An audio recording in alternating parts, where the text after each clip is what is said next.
الحمد للہ وکفی والصلاة والسلام علی عبادہ الذین اصطفی خصوصاً علی افضلہم وخاتم النبیین محمد الامین وعلی آلہ وصحبہ اجمعین اما بعد فاعوذ باللہ من الشیطان الرجیم بسم اللہ الرحمن الرحیم یسبح للہ ما فی السماوات وما فی الارض الملک القدوس العزیز الحکیم هو الذی بعث فی الأمیین رسولا منہم یتلو علیہم آیاتہ ویزکیہم ویعلمہم الکتاب والحکمہ وَإِن كَانُوا مِن قَبْلُ لَفِي ضَلَالٍ مُبِينٍ وَآخَرِينَ مِنْهُمْ لَمَّا يَلْحَقُوا بِهِمْ وَهُوَ الْعَزِيزُ الْحَكِيمُ ذَلِكَ فَضْلُ اللَّهِ يُؤْتِيهِ مَن يَشَاءُ وَاللَّهُ ذُو الْفَضْلِ الْعَظِيمِ صدق اللہ العظیم رب اشرح لي صدری ویسر لي امری واحلل عقدۃ من لسانی یفقهوا قولی اللهم ربنا الہمنا رشدنا واعذنا من شرور انفسنا اللهم ارنا الحق حقا وارزقنا اتباعه وارنا الباطل باطلا وارزقنا اجتنابه اللهم ربنا زدنا ایمانا وهدى وعلما نافعا وعملا صالحا متقبلا آمین یا رب العالمین۔ گزشتہ نشست میں تزکیے کی بات ہو رہی تھی۔ عربی لغت میں تزکیہ کا اصل مفہوم کیا ہے وہ بھی بیان ہو چکا۔ مالی کا وہ عمل کہ وہ اپنے باغ یا باغیچے میں جب داخل ہو تو جو پودے اس نے لگائے ہیں اس کی نشو و نما میں جو جھاڑ جھکاڑ اور خضر و گھاس رکاوٹ بن رہی ہو اس کو کھرپا لے کر کھود کر پھینک دینا، یہ عمل تزکیہ ہے۔ تفصیل سے میں عرض کر چکا ہوں کہ اس کے لیے دو مرحلے درکار ہیں۔ فطرت انسانی تو اس میں ایمان موجود ہے، قلب کے اندر وہ ہے۔ برے اعمال، غلط عادات و اطوار، گناہوں کے ذریعے سے دل پر کرسٹ آ چکا ہوتا ہے۔ اب دو چیزیں درکار ہیں۔ ایک وہ شے کہ جو جذبات میں نرمی پیدا کر کے، رقت پیدا کر کے دل کی اس نرمی کی کیفیت کو پیدا کر دے کہ قرآن جذب ہو سکے اندر، جیسے کہ دوا اگر جذب ہوگی وجود میں تبھی در حقیقت وہ اپنا اثر دکھا سکے گی، تب پھر وہ شفا کا کام کرے گا۔ اب یہ ہے واعظ اور شفا۔ اس اعتبار سے اب نوٹ کیجئے قرآن مجید میں دو جگہ فرمایا گیا، ویسے یہ کہ شفا کا لفظ تو سورہ بنی اسرائیل میں بھی آیا ہے، وَنُنَزِّلُ مِنَ الْقُرْآنِ مَا هُوَ شِفَاءٌ وَرَحْمَةٌ لِّلْمُؤْمِنِينَ وَلَا يَزِيدُ الظَّالِمِينَ إِلَّا خَسَارًا۔ لیکن یہ کہ اس موضوع پر جو سب سے زیادہ جامع اور گمبھیر آیت ہے قرآن مجید کی وہ سورہ یونس کی ہے۔ یا ایھا الناس قد جاءتکم موعظۃ من ربکم وشفاء لما فی الصدور۔ اے لوگو دیکھو تمہارے پاس آ گئی ہے موعظت، نصیحت، واعظ تمہارے رب کی طرف سے، اور شفا تمہارے سینوں کے امراض کے لیے، جو تمہارے سینوں کے اندر روگ ہیں ان کے لیے شفا، دوا بھی آ گئی اور موعظہ بھی آ گئی۔ یہ گویا کہ دونوں کام جو تزکیے کے لیے درکار ہے۔ دل کو نرم کرنا ہے، قرآن کے ذریعے نرم کرو۔ کرسٹ کو دور کرنا ہے، قرآن کے ذریعے سے دور کرو۔ چنانچہ ایک حدیث بھی میں نے اپنے اس کتابچے میں بھی اس کو کوٹ کیا ہے، مسلمانوں پر قرآن مجید کے حقوق نامی کتابچہ۔ حضور نے فرمایا ان هذه القلوب لتصدع كما يصدع الحديد اذا اصابه الماء۔ ان دلوں کے اوپر بھی زنگ آ جاتا ہے جیسے کہ لوہے پر زنگ آ جاتا ہے جب اس پر پانی پڑتا رہے۔ تو صحابہ نے پوچھا فما جلاؤها یا رسول اللہ، تو اے اللہ کے رسول یہ فرمائیے ہماری تلواروں کو زنگ لگتا ہے، ہم سیکل کرتے ہیں، پالش کرتے ہیں، زنگ ختم ہو جاتا ہے، تو دل پر زنگ لگتا ہے آپ نے بتایا ہے، تو یہ بھی بتائیے اس کا پالش کیا ہے، اس کا سیکل کیا ہے، جلا کیا ہے؟ فرمایا کثرت ذکر الموت و تلاوت القرآن۔ دو چیزوں کی کثرت، ایک موت کو کثرت سے یاد کرو کہ موت آ کر رہے گی، یہاں رہنا نہیں ہے، جانا ہے، دل لگانے کی جگہ نہیں ہے، یہ تو عارضی ٹھکانہ ہے، اور قرآن، تلاوت قرآن کی کثرت۔ تو یہ ہے در حقیقت قرآن مجید کا فنکشن۔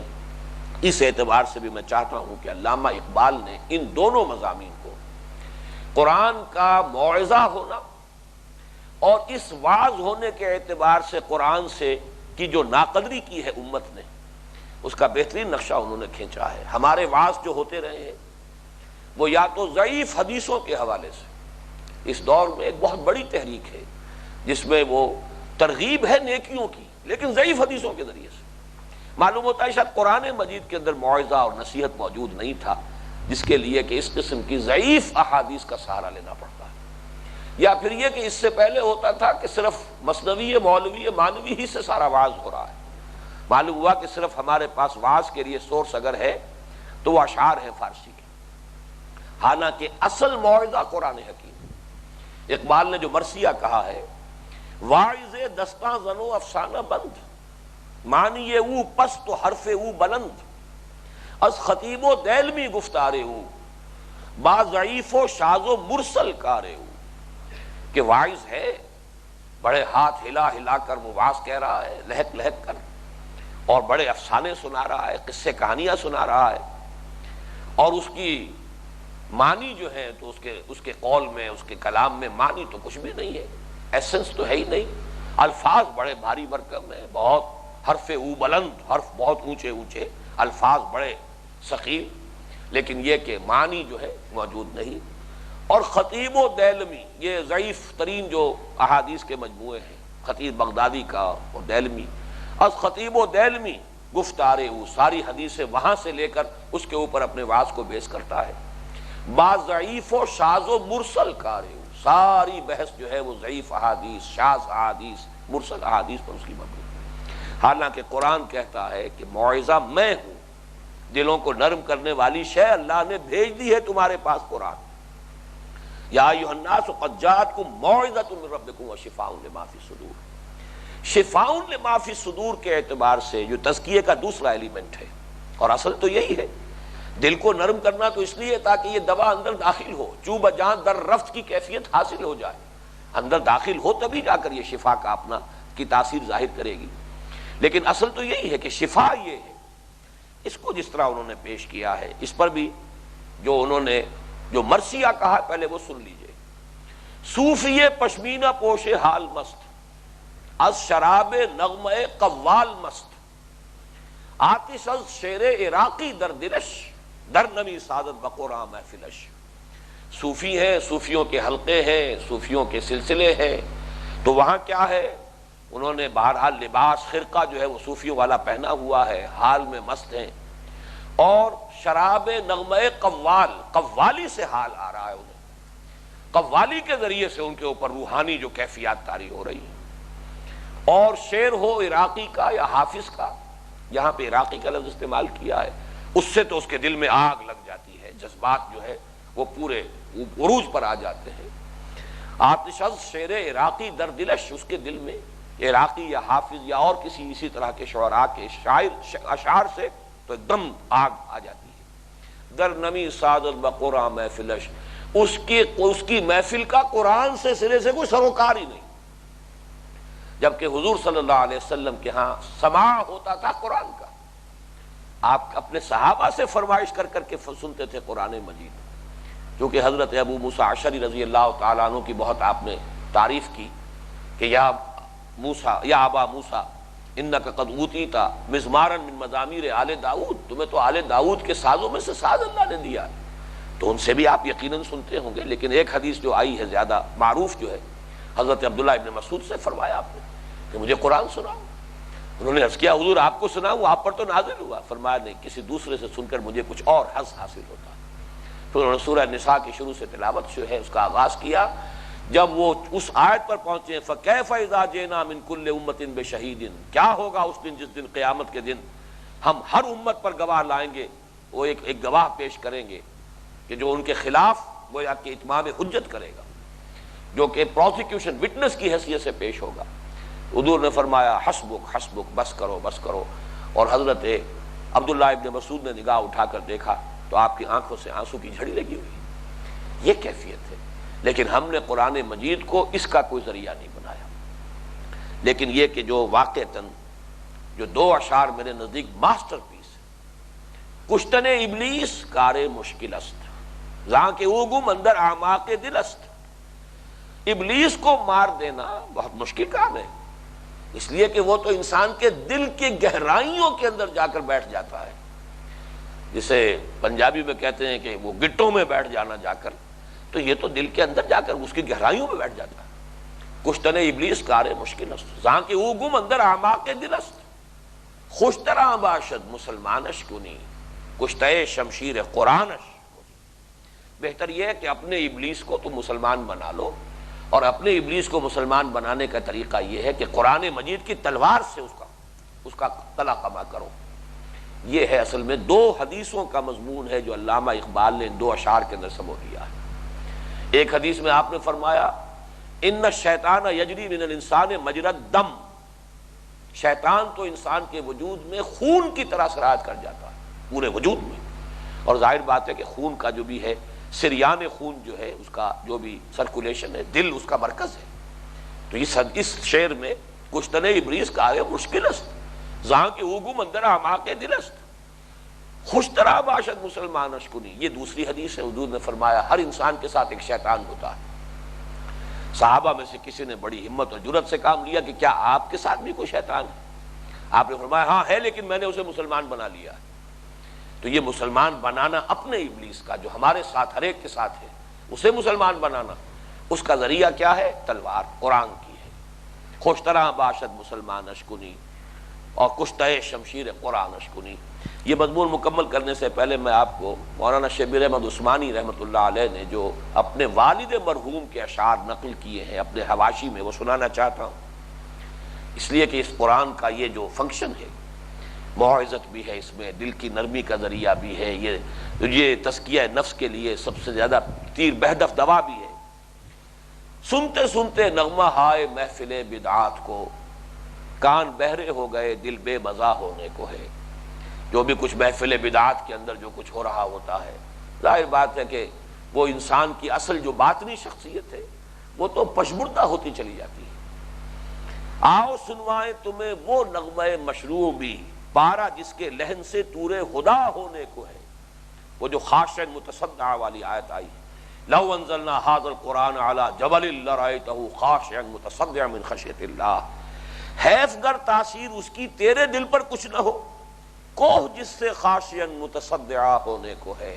کس قدر یہ تمہارے لیے قابل افسوس بات ہے کہ جس کی تاثیر سے قرآن جو ہے خاشعا متصدع، قرآن کے ذریعے سے پہاڑ خاشعا متصدع ہونے کو ہے، تمہارے دل پر اس کی کوئی تاثیر نہ ہو. بہرحال تزکیے کا مرکز و محور قرآن ہے. باقی تفاصیل میں منہج انقلاب نبی میں بیان کر چکا ہوں. اس قرآن کو اندر اتارنے کے لیے پھر نماز میں اس کی قرات، خاص طور پہ فجر کی نماز میں 5 وقت اس کی قرات، اتل ما اوحی الیک من کتاب ربک لا مبدل لکلماتہ ولن تجد من دونہ ملتحدا واتل ما اوحی الیک من الکتاب واقم الصلاۃ ان الصلاۃ تنہی عن الفحشاء والمنکر. یہ در حقیقت سب سے بڑا ذریعہ ہے. اب آئیے تعلیم کتاب. وہ جیسا کہ میں نے عرض کیا تھا کہ جب تزکیہ ہو گیا زمین تیار ہو گئی. آپ حل کے ذریعے سے یہی تو کرتے ہیں، زمین کے اندر جو ادھر ادھر کی غلط چیزیں ہیں ان کو پھر اکھاڑ کر باہر پھینکتے ہیں اور اس کے اندر کی رویدگی جو ہے نمایاں ہوتی ہے. اب بیج ڈالیے احکام کے بیج. اسی لیے یہ لفظ کتاب میں نے پہلے بھی عرض کیا تھا، جہاں کسی شے کی فرضیت آئی کتب علیکم کتب علیکم کتب علیکم الصلاۃ کتب علیکم الصیام ان الصلاۃ کانت علی المؤمنین کتابا موقوتا ولا تعزموا عقدۃ النکاح حتی یبلغ الکتاب اجلہ. دیکھو جب تک کہ جو بھی کوئی خاتون ہے، چاہے وہ مطلقہ ہے چاہے وہ بیوہ ہے، جب تک کہ اس کی عدت پوری نہ ہو جائے اس وقت تک نکاح نہیں کر سکتے، نکاح نہیں ہوگا. تو حتی یبلغ الکتاب اجلہ، جب تک کہ وہ قانون کی مدت پوری نہ ہو جائے. مدت عدت کے لیے کتاب کا لفظ آیا جائے. تو معلوم ہوا کہ شریعت کے مختلف جو بھی پہلو ہیں ان کی تعبیر کے لیے یہ لفظ آتا ہے. اور اس کے حوالے سے ایک اور بہت اہم حقیقت ہے جو میں چاہتا ہوں آپ حضرات نوٹ کر لیں. حال ہی میں نے اپنے ایک مضمون میں اس کو لکھا بھی ہے جو نوائے وقت میں چھپ رہے ہیں. کتابیں در حقیقت صرف 2 ہی ہیں جو نازل ہوئی، تورات کتاب ہے اور قرآن کتاب ہے. انجیل اس معنی میں کتاب نہیں ہے، اس لیے کہ اس میں شریعت کے احکام ہے ہی نہیں. زبور اس معنی میں کتاب نہیں ہے، وہ صرف حمد کے نغمات ہیں، حمد کے ترانے ہیں، حمد اور مناجات باری تعالی. اور انجیل صرف حکمت اور دانائی ہے، کتاب نہیں. ویسے آپ عرف عام میں جب لفظ کتاب آئے گا تو پورے قرآن کو بھی ہم کتاب کہتے ہیں، لیکن یہاں ہم دیکھ رہے ہیں کہ یہاں کتاب کے لفظ سے مراد قرآن کا وہ حصہ ہے جو احکام سے بحث کرتا ہے. تلاوت آیات پہلے آ چکا ہے، تو کم سے کم یہ 2 الفاظ تو موجود ہیں اس ایک آیت کے اندر جو قرآن مجید کے دو حصوں کی وضاحت کر رہے ہیں یا ان کی نمائندگی کر رہے ہیں، اس حوالے سے تو شریعت جو ہے در حقیقت وہ کتاب ہے۔ تو کتابیں دو ہی نازل ہوئیں، یہی وجہ ہے کہ حضرت ابراہیم کے لیے تو لفظ کتاب آیا ہی نہیں، صحیفے، صحف ابراہیم، تورات کو کتاب کہا گیا اور قرآن کتاب ہے، اس لیے کہ شریعتیں دو ہی ہیں جو نازل ہوئی ہیں، شریعت موسوی، شریعت محمدی صلی اللہ علیہ وسلم۔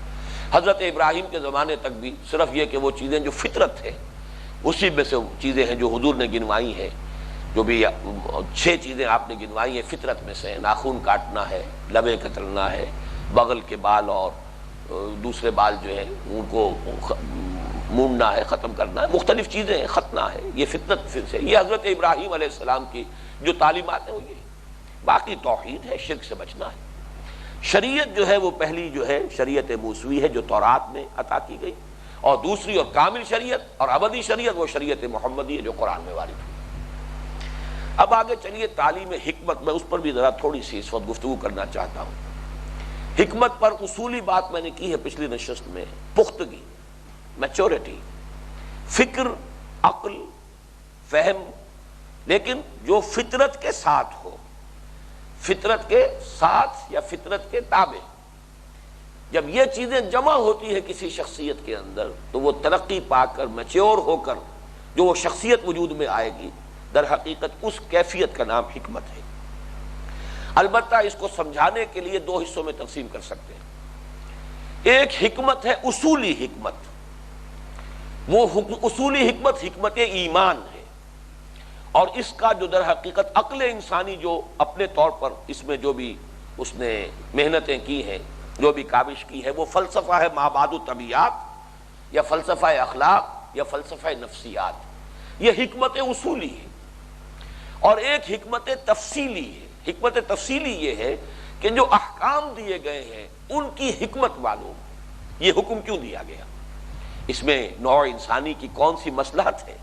اقیم الصلاۃ لذکری، یہ نماز جو ہے خامخواہ تمہارے اوپر مشقت ہم نے ڈال دی ہے، دن میں 5 مرتبہ آدمی اگر حساب لگائے، واقعہ یہ ہے کہ شاید 2-2.5 گھنٹے انسان کے نکل جاتے ہیں، اور خالص میٹیریلسٹک پوائنٹ آف ویو سے آپ جائزہ لیجئے کہ اتنی جو ہے یعنی ہیومن آورز، مین آورز جو ہے اتنے انسان کے چلے گئے، دنیاوی اعتبار سے تو ان پروڈکٹیو ہے، بیکار ہے، ضائع جا رہے ہیں، خالص بات نہیں اعتبار سے، لیکن اس کی کوئی حکمت ہے، یہ اس پورے تمہارے طرز زندگی کو، تمہارے زندگی کے رخ کو درست کرنے کے لیے، ورنہ ساری انرجی اور سارا وقت صرف کرو گے کسی غلط رخ پر بھاگ جاؤ گے تو فائدہ کیا ہوگا، لینے کے دینے پڑ جائیں گے۔ نماز، روزہ تمہارے اوپر جو مشقت ڈالی گئی، کیوں ڈالی گئی؟ تاکہ تمہارے اندر تقویٰ پیدا ہو۔ زکوٰۃ کس لیے؟ تاکہ تزکیہ ہو، اس لیے کہ سب سے بڑی امپیورٹی جو ہے تمہارے اندر جو ہے وہ مال کی محبت ہے، اس مال کی محبت کی گرفت کو کمزور کرنے کے لیے ہم نے زکوٰۃ دی۔ تو ہر عمل کا اور ہر حکم کی ایک حکمت ہے۔ اس موضوع کو ہمارے ہاں خاص طور پر ہماری تاریخ میں ابھی جو یوں سمجھیے کہ جو مجددین جو پیدا ہوئے ہیں صنم خانہ ہند میں، بر عظیم پاک و ہند میں، ان میں شاہ ولی اللہ دہلوی رحمۃ اللہ علیہ جو 12ویں صدی ہجری کے عظیم ترین مجدد ہیں، مجدد اعظم، ان کی جو کتاب ہے حجت اللہ البالغہ، در حقیقت وہ اس موضوع پر ہے، علم و اسرار الشریعہ، شریعت کے اسرار کا علم۔ شریعت نے جو احکام دیے ہیں، یہ حرام کی ہے شے کیوں کی ہے، کوئی حکمت ہے اس کی، کوئی مصلحت ہے تمہارے لیے اس میں مضرت ہے، نقصان ہے، یہ چیز تم پر واجب کی ہے، کیوں کی ہے؟ اس لیے کہ تمہاری کوئی بہبود ہے، مصلحت ہے، تمہاری کوئی فلاح ہے جو اس سے وابستہ ہے۔ تو یہ جو علم و اسرار الشریعہ یہ حکمت تفصیلی کہلائے گی، اور وہ جو فلسفہ ہے وہ حکمت ایمانی ہے۔ اب نوٹ کیجئے کہ در حقیقت یہ تربیت اور تعلیم نبوی کا جو یوں سمجھیے کہ درجہ تخصص ہے، یہ سب کچھ پڑھ کر اب تعلیم حکمت، وہ میچور انسان جو ہے وہ اب اس قابل ہوتا ہے کہ اس کو وہ باطنی بصیرت حاصل ہو جاتی ہے، شریعت کے اصول کیا ہیں، اصل مقاصد کیا ہیں۔ یہ ہے وہ اصل شے کہ جو بڑی کمیاب ہوتی ہے۔ ایک شخص کو سارے احکام یاد ہیں، اسے یاد ہے نماز کے اندر فلاں، وضو کے اندر اتنے فرائض ہیں، اتنے سنتیں ہیں، اتنے نوافل ہیں، سب یاد ہے، پورا اصل یاد ہے، یا یہ کہ تو میں نے ایک مثال دی، پوری شریعت یاد ہے، لیکن وہ حکمت نہیں ہے، وہ جانتا نہیں کہ اصل اصول کون سے کار فرما ہے، مقاصد کون سے ہیں۔ ایک مقصد ہے، ایک ذریعہ ہے. بسا اوقات انسان ذریعے کو مقصد بنا بیٹھتا ہے، وہیں چکر لگاتا رہتا ہے، حالانکہ وہ تو ذریعہ ہے، مقصود نہیں تھا. لیکن یہ کہ انسان جو ہے وہیں پر چکر لگا رہا ہے، اسی کو مقصود سمجھ بیٹھا، منزل سمجھ بیٹھا، حالانکہ وہ منزل نہیں ہے، وہ تو راستہ تھا. تو جب تک کہ یہ باطنی بصیرت نہ ہو کہ انسان سمجھ سکے کہ مقصود کیا ہے، ذریعہ کیا ہے، پھر یہ کہ احکام کی حکمت کیا ہے، ان میں اصول کون سے کار فرما ہے، جب یہ درجہ انسان کو حاصل ہو جاتا ہے، اس کا نام ہے درجہ اجتہاد. اجتہاد اس شے کا نام. آپ کو اصول معلوم ہو شریعت کے، اصول معلوم ہو ہدایت آسمانی کے، آپ کو مقاصد کا شعور حاصل ہو، آپ فرق کر سکیں کہ یہ مقصود ہے اور یہ در حقیقت اس کا ذریعہ ہے. تو کہیں ایسا نہ ہو کہ آپ ذریعے پر مقصود کو قربان کر دیں. یہ تو ہو سکتا ہے کسی وقت مقصود کے لیے ذریعے میں کوئی تھوڑا بہت رد و بدل ہو جائے حالات کے تقاضے کے تحت، لیکن مقصود کہیں جو ہے وہ کہیں قطر بود نہ ہو جائے، وہ کہیں نگاہوں سے اوجھل نہ ہو جائے. تو یہ تو وہی شخص کر سکے گا کہ جو مقاصد شریعت سے واقف ہو، شریعت کے جو انڈر لائنگ پرنسپلز ہیں، اصول ہیں، انہیں جانتا ہو. اس اعتبار سے یہ بلند ترین درجہ ہے تربیت نبوی کا، کہ پہلے تزکیہ ہے، پھر تعلیم کتاب ہے، اور آخر میں تعلیم حکمت ہے. اب میں آخری جو بحث اس پر کر رہا ہوں وہ یہ ہے کہ ایک آخری دقیق سا مسئلہ ہے اس آیت مبارکہ اور یہ جو وظائف چہارگانہ جو قرآن مجید میں 4 مقامات پر آئے ہیں، ان میں 3 مقامات پر تو ترتیب ایک ہے، اور وہ وہی ہے جو یہاں اس سورہ جمعہ کی آیت میں ہے. سب سے پہلے تلاوت آیات، پھر تزکیہ، پھر تعلیم کتاب، پھر تعلیم حکمت، جس ترتیب سے کہ میں نے وضاحت بیان کی ہے آپ کے سامنے. ایک مقام ایسا ہے جہاں ترتیب مختلف ہے. چنانچہ سورہ بقرہ میں اس کے 15ویں رکوع میں حضرت ابراہیم اور حضرت اسماعیل علیہ السلام کی دعا نقل ہوئی. وہ 3 آیات ہیں. جب وَإِذْ يَرْفَعُ إِبْرَاهِيمُ الْقَوَاعِدَ مِنَ الْبَيْتِ وَإِسْمَاعِيلُ رَبَّنَا تَقَبَّلْ مِنَّا إِنَّكَ أَنْتَ السَّمِيعُ الْعَلِيمُ. جب باپ بیٹا خانہ کعبہ کی دیواریں اٹھا رہے تھے، بنیادیں اٹھا رہے تھے، تعمیر کر رہے تھے، تو ان دونوں باپ بیٹا کی زبان پر کچھ دعائیں تھیں. پہلی دعا یہ تھی، پروردگار جو خدمت ہم کر رہے ہیں تو قبول فرما، ربنا تقبل منا انک انت السمیع العلیم. دوسری دعا، ربنا واجعلنا مسلمین لک ومن ذریتنا امۃ مسلمۃ لک وارنا مناسکنا وتب علینا انک انت التواب الرحیم. پروردگار ہم دونوں کو اپنا فرما بردار بنائے رکھ، اور ہماری نسل میں سے ایک ایسی امت اٹھائی ہو جو تیری فرما بردار امت ہو، مسلمۃ لک.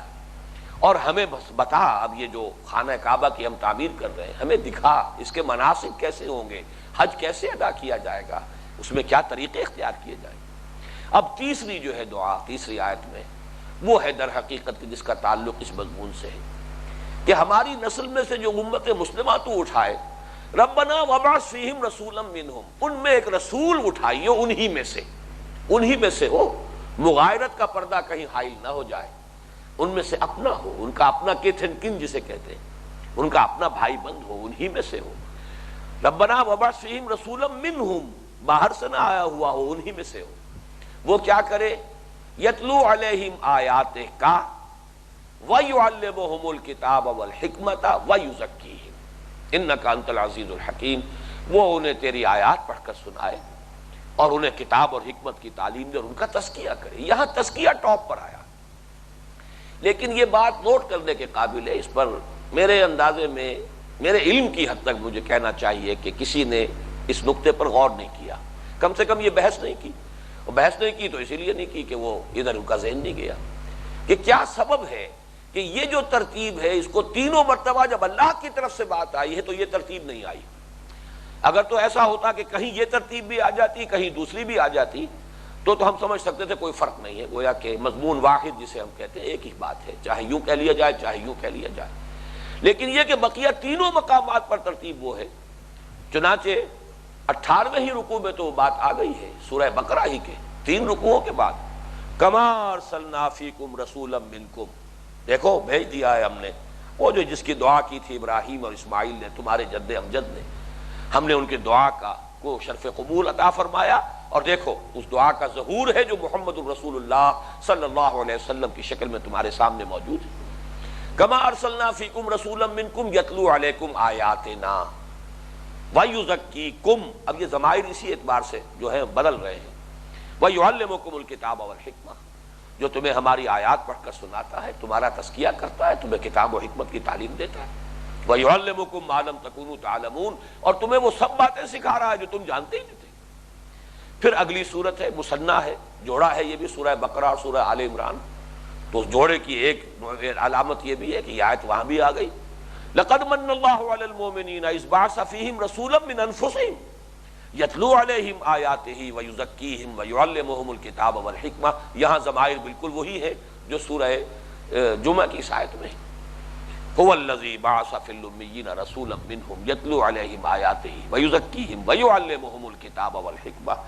اس کا سبب کیا ہے؟ میرے نزدیک یہ جو حکمت کا دور ہے یہ آیا ہے جبکہ انسان کے عقل اور فہم کی میچورٹی ہوئی ہے، اور یہ میں نے وہ اپنے اس کتاب میں بھی بحث کی ہے اس پر، نبی اکرم صلی اللہ علیہ وسلم کا مقصد بعثت کیا وجہ ہے؟ قرآن پہلے ہی دن کیوں نہ نازل ہو گیا؟ حضرت آدم کو کیوں نہ دے دیا گیا؟ حضرت ابراہیم کے ذریعے سے قرآن کیوں نہ آ گیا؟ حضرت موسیٰ کے ذریعے سے کیوں نہ آ گیا؟ یہ تدریج ہوئی ہے، اس لیے ہوئی ہے کہ ذہن انسانی کا ارتقاء ہوا ہے۔ ایک دور وہ تھا کہ ابھی ذہن جو ہے گویا کہ عہد طفولیت میں ہے، جیسے کہ پرائمری کا بچہ ہے، چاہے پی ایچ ڈی کا استاذ رکھ دیجئے اس کو، وہ کئی پی ایچ ڈی اس نے کی ہوئی ہے، پڑھائے گا تو وہی کچھ کہ جس کا تحمل کر سکتا وہ پرائمری کا بچہ، اس کے پاس سب کچھ ہے لیکن اس میں تو وہی کچھ اڈھیل سکے گا وہ علم اور فہم کہ جس کی صلاحیت اور استعداد اس پرائمری کے بچے میں ہے۔ جیسے جیسے آگے جائیں گے اس کے اپنے ذہن اور فکر اور شعور کے اندر ترقی ہوگی، اب وہ اس قابل ہوگا کہ اسے پھر وہ تعلیم دی جائے کہ جو کسی ایم اے کو اور کسی پی ایچ ڈی کے طالب کو دی جاتی، وہ اصول بتائے جائیں، وہ حکمت کی تعلیم دی جائے۔ یہی ہے وہ بات جو حضرت مسیح نے کہی ہے۔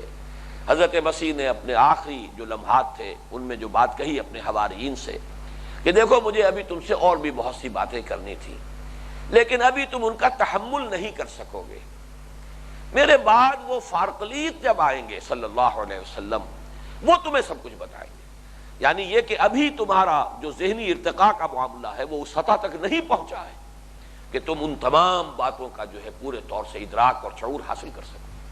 اور اس کو میں نے بیان بھی کیا ہے کہ در حقیقت یہ بہت سے فلاسفہ جو ہیں جو تاریخ فلسفہ اس سے واقف ہیں، اور خاص طور پہ مجھ سے پہلی مرتبہ یہ بات پروفیسر یوسف سلیم چشتی صاحب نے کہی تھی کہ 1200 برس ہیں تاریخ انسانی کے جو موسٹ پروفاؤنڈ ہیں اس اعتبار سے کہ انسان جو کچھ سوچ سکتا تھا بحیثیت انسان اس کے اندر اس کی سوچ مکمل ہو چکی تھی۔ 600 BC سے شروع ہو کر حضرت مسیح سے 600 سال پہلے سے شروع ہو کر اور 600 AD تک یعنی 600 عیسوی تک یہ 1200 برس ہیں، اس میں انسان جو سوچ سکتا تھا، فکر انسانی اس سے آگے نہیں جا سکتا، علم انسانی آگے جا رہا ہے، یہ سارا سائنس کی یہ معلومات اور علم اور یہ تمام مادی علوم اور یہ فزیکل سائنس یہ آگے جا رہی ہے، فکر انسانی اس سے آگے نہیں جا سکتا۔ وہ تو در حقیقت وہ اس سطح پر پہنچ کر، اور وہ سطح تھی جب کہ پھر قرآن نازل ہونا شروع ہوا۔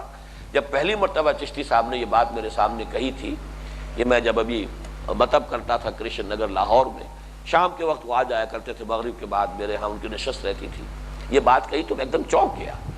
میں نے کہا اس کا تعلق تو پھر ختم نبوت کے ساتھ ہے۔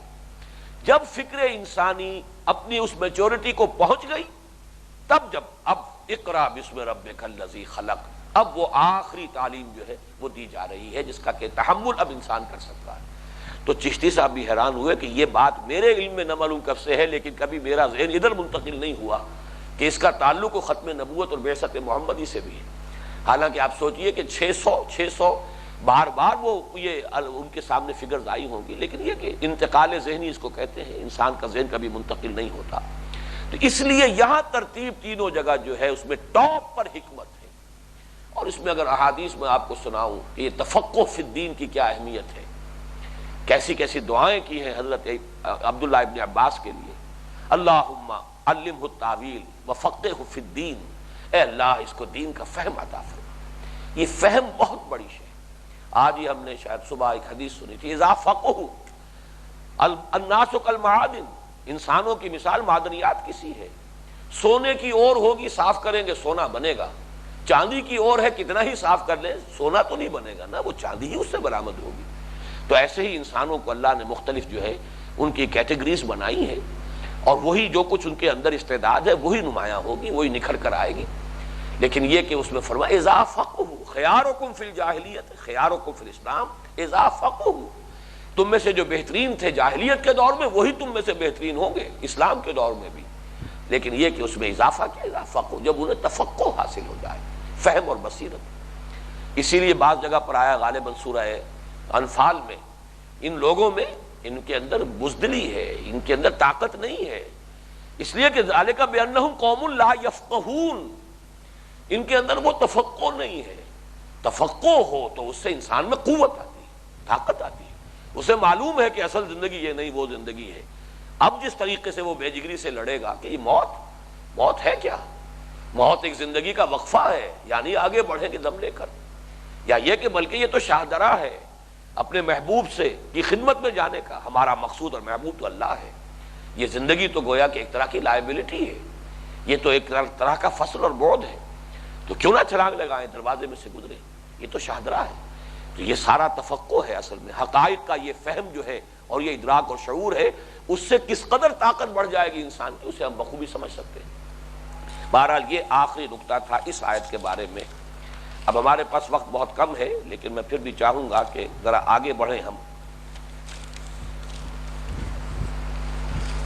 وَإِن كَانُوا مِن قَبْلُ لَفِي ضَلَالٍ مُبِينٍ، ابھی آیت تو مکمل بھی نہیں ہوئی، آخری ٹکڑا اس کا وَإِن كَانُوا مِن قَبْلُ لَفِي ضَلَالٍ مُبِينٍ، اور یہاں ان جو ہے انا کے مفہوم میں ہے، یقیناً یہ پہلے تو کھلی گمراہی میں مبتلا تھے۔ یہ امیین، ظاہر بات ہے کہ نہ ان کے پاس کوئی نبی آیا نہ رسول آیا، حضرت اسماعیل کے بعد سے لے کر اس پوری نسل میں یوں سمجھیے کہ حضور صلی اللہ علیہ وسلم کی بعثت کے وقت تک کم و بیش 2,500-3 ہزار برس کا فصل ہے۔ تو اس فصل کے اندر اس وقفے میں کوئی نبی نہیں، کوئی رسول نہیں، کوئی کتاب نہیں۔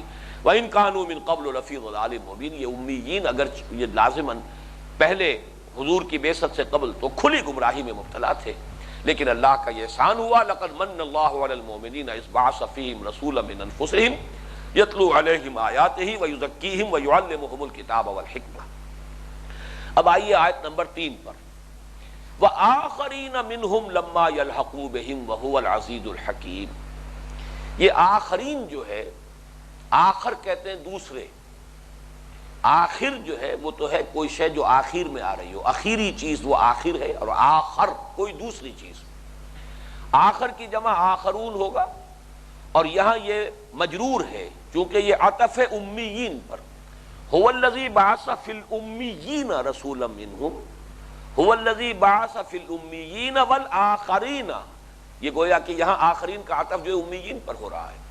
حضور کی بعثت اصلاً اصولاً بنیادی طور پر تو ہے امیین میں سے امیین ہی کے لیے، لیکن اضافی طور پر اوروں کے لیے بھی ہے، دوسروں کے لیے بھی ہے۔ بھیجا یا اٹھایا اس رسول کو صلی اللہ علیہ وسلم دوسروں کے لیے بھی، جو ماخرین منہم لما یلحقوا بہم، جو انہی میں سے ہیں لیکن ابھی ان میں شامل نہیں ہوئے۔ یہ ٹکڑا میں حیران ہوا ہوں کہ ہمارے عہد حاضر کے ایک مفسر اس میں بڑی ٹھوکر کھا گئے ہیں، اور اس کا سب سے بڑا سبب حدیث سے ان کا بعد اور حدیث کا استخفاف، میں یہ سمجھتا ہوں اس کی وجہ سے سلب توفیق جو ہے جس کو کہا جاتا ہے، اس کی بہت نمایاں مثال ہے جو اس مقام پر آئی ہے۔ اجماع امت ہے یہ کہ یہاں آخرین سے مراد ہے دوسری اقوام، عرب کے لوگ نہیں، بنی اسماعیل نہیں، دوسری اقوام۔ اور حدیث موجود ہے، حدیث جو ہے یہ بخاری میں ہے، مسلم میں ہے، ترمذی میں ہے۔ حضرت ابو ہریرہ رضی اللہ تعالی عنہ سے مروی ہے، قال كنا عند رسول اللہ صلی اللہ علیہ وسلم حين انزلت سورۃ الجمعہ۔ حضرت ابو ہریرہ فرما رہے، یہ حدیث تو اس اعتبار سے بہت اہم ہے کہ اس کے ذریعے سے سورہ جمعہ کا زمانہ نزول بھی معین ہو گیا۔ جب سورہ جمعہ نازل ہوئی تو ہم حضور کے پاس ہی تھے، گویا کہ حضرت ابو ہریرہ ایمان لائے سن 7 میں، تو سن 7 کے بعد کا زمانہ گویا کہ معین ہو گیا سورہ جمعہ کا زمانہ نزول، سن 7 ہجری کے بعد۔ فتلاہا، جب حضور پر وہ سورہ مبارکہ نازل ہوئی تو آپ نے اس کی تلاوت فرمائی۔ فلما بلغ، جب حضور پہنچے ان الفاظ پر، وآخرین منہم لما یلحقوا بہم، اور دوسروں کے لیے بھی اٹھایا جو انہی میں سے ہیں ابھی ان میں شامل نہیں ہوئے۔ قال لہ رجل، تو ایک شخص نے آپ سے سوال کیا، یا رسول اللہ، اے اللہ کے رسول صلی اللہ علیہ وسلم، من ہؤلاء الذین لم یلحقوا بنا، یہ کون لوگ ہیں جو ابھی تک ہم میں شامل نہیں ہوئے؟ فلم یکلمہ حتی سأل ثلاثا، تو حضور نے جواب نہیں دیا یہاں تک کہ 3 مرتبہ اس نے اپنا سوال دہرایا۔ اب یہ توقف کیوں کیا حضور نے؟ اس کا ایک عام سبب تو یہ بھی ہو سکتا ہے کہ لوگ اچھی طرح سوال سن لیں، سمجھ لیں، تاکہ جواب کے لیے ذہن تیار ہو جائے، اور یہ بھی ہو سکتا ہے کہ آپ نے توقف کیا ہو کہ یہ بھی وحی خفی کے ذریعے سے آپ پر بات جو ہے اللہ تعالیٰ کی طرف سے واضح ہو۔ ابھی تو یہ کلام نازل ہو رہا ہے، اسی وقت سورہ مبارکہ نازل ہوئی ہے، اور اس میں یہ الفاظ لما یلحقوا بہم وآخرین منہم لما یلحقوا بہم، اور اس کے بارے میں سوال ہو گیا، تو عین ممکن ہے کہ حضور نے توقف کیا ہو۔ فلم یکلمہ حتی سأل ثلاثا، حضور نے گفتگو نہیں کی، جواب ارشاد نہیں فرمایا، یہاں تک کہ 3 مرتبہ سوال دہرایا گیا۔ قال وسلمان الفارسی فینا، اب حضور نے فرمایا اور سلمان فارسی بھی ہمارے مابین موجود تھے۔ فوضع رسول اللہ صلی اللہ علیہ وسلم یدہ علی سلمان، تو حضور نے اپنا دست مبارک حضرت سلمان کے کندھے پر رکھ دیا۔ فقال، اور فرمایا، والذی نفسی بیدہ، اس ہستی کی قسم جس کے ہاتھ میں میری جان ہے، لو کان الایمان بالثریا لتناولہ رجال من ہؤلاء، اگر ایمان ثریا پر بھی ہوتا تو اس شخص کی قوم میں سے کوئی نہ کوئی لوگ اس ایمان کو وہاں سے بھی لے آتے۔ یعنی اشارہ ہو گیا کہ اس سے مراد ہے اہل فارس، اور اہل فارس ہی پر گویا کہ موقوف نہیں ہے، غیر عرب مسلمان، غیر عرب تمام اقوام، اس لیے کہ حضور کی بعثت جو ہے قرآن مجید کے اندر محکم آیات ہیں کہ جنہوں نے معین کیا ہے کہ آپ پوری نوع انسانی کے لیے مبعوث ہوئے۔ تکمیل رسالت کے یہ مظاہر جو ہیں یہ میں بیان کر چکا ہوں سورہ صف کے درس کے ضمن میں۔ اس کا ایک سب سے پہلا مظہر یہ ہے کہ آپ تنہا رسول ہیں اللہ کے، پہلے اور آخری، جن کی بعثت پوری نوع انسانی کے لیے ہوئی۔ چنانچہ سورہ سبا کی آیت نمبر 28 میں فرمایا، وَمَا أَرْسَلْنَاكَ إِلَّا كَافَّةً لِلنَّاسِ بَشِيرًا وَنَذِيرًا، اے نبی ہم نے نہیں بھیجا ہے آپ کو مگر تمام انسانوں کے لیے بشیر اور نذیر بنا کر۔ وہ دیکھیے بشیر اور نذیر کا لفظ پھر آ گیا ہے یہاں۔ رسول کا بنیادی فنکشن یہی ہے، انذار اور تبشیر۔ اور سورہ انبیاء میں فرمایا، آیت نمبر 107 ہے، وَمَا أَرْسَلْنَاكَ إِلَّا رَحْمَةً لِلْعَالَمِينَ، تمام جہان والوں کے لیے رحمت بنا کر بھیجا ہے۔ ایک آیت ہم نے کل پڑھی تھی، سورہ اعراف کی آیت نمبر 158، یا ایھا الناس انی رسول اللہ الیکم جمیعا، اے لوگو میں تم سب کی طرف اللہ کا رسول بن کر آیا ہوں۔ ایک آیت ہے سورہ فرقان کی آیت نمبر 1، تبارک الذی نزل الفرقان علی عبدہ لیکون للعالمین نذیرا، بڑی بابرکت ہے وہ ذات جس نے یہ الفرقان نازل فرمایا اپنے بندے پر تاکہ وہ تمام جہان والوں کے خبردار کرنے والے بن جائے۔ یہ محکم آیات ہے۔ تو حضور کی بعثت ہوئی ہے پوری نوع انسانی کے لیے، لیکن وہ بعثت عمومی ہے، وہ بعثت خصوصی ہے۔ بعثت خصوصی الی اہل عرب، بنی اسماعیل اس میں بنیادی طور پر، اور جو بھی تابع تھے ان بنی اسماعیل کے وہ سب بھی اس میں شامل ہو جائیں گے۔ جو بھی عرب ہے جو کہ حکماً شامل ہیں بنی اسماعیل میں، تابع ہونے کے ناطے بنی اسماعیل کے، وہ امیین ہیں، ان میں ہوئی ہے، اور اولین بعثت آپ کی بعثت خصوصی انہی کے لیے ہے، اور بقیہ پوری نوع انسانی کے لیے۔ آخرین منہم، یہاں غور کرنا چاہیے اصل میں کہ لفظ آخرین جب عطف ہو کر آ رہا ہے تو عطف تو مغایرت کا متقاضی ہے۔ امیین اور آخرین، یہ آخرین اور ہے لیکن یہ غیر ہوں گے امیین کے۔ میں حیران ہو رہا ہوں کہ وہ مفسر صاحب جو ہیں انہوں نے یہ فیصلہ دے دیا ہے کہ یہ بھی بنی اسماعیل مراد ہے یہاں پر۔ جو لوگ تو اس وقت تک ایمان لے آئے تھے، باقی جو بنی اسماعیل میں سے ابھی ایمان لانے والے تھے ان کی طرف اشارہ ہو رہا ہے۔ گویا کہ ایک متفق علیہ حدیث، اور در حقیقت میرے نزدیک تو یہ احادیث سے استغنا، ان کا استخفاف جو پیدا ہوا ہے، یہ اسی کی در حقیقت سزا ہے جو اللہ تعالیٰ کی طرف سے ملتی ہے۔ یہ پھر انسان کو سامنے کی شے بھی نظر نہیں آتی کہ یہاں پر یہ معطوف ہے آخرین۔ اب منہم سے مراد کیا ہوگا؟ انہوں نے زیادہ توجہ منہم پر کر لی۔ منہم یہ کہ اصلاً یہ اللہ تعالیٰ کے علم کامل میں اس امت کے تمام افراد جب جمع ہو جائیں گے، تمام امتی ہوں گے محمد کے صلی اللہ علیہ وسلم، گویا کہ بالقوہ یہ امت میں ہیں، یہ امت دعوت ہے محمد الرسول اللہ صلی اللہ علیہ وسلم کی کہ جو بالآخر آئیں گے شامل ہو جائیں گے. اور جیسا کہ ہم دیکھ چکے ہیں کہ وہ احادیث جو ہیں کہ قیامت سے پہلے کل روئے ارضی کے اوپر اللہ کا دین غالب ہوگا، پوری نوع انسانی آ جائے گی اسی اسلام کے دائرے میں، تو گویا کہ یہ تمام آخرین اور امیین جو ہے وہ ایک ہو جائیں گے. تو وہ اپنے اس نتیجے کے اعتبار سے، عاقبت کے اعتبار سے وہ منہم ہے، ایک ہی ہے. بعضهم من بعض، یہ ایک دوسرے ہی میں سے ہے. وآخرین منہم لما یلحقوا بہم وہو العزیز الحکیم.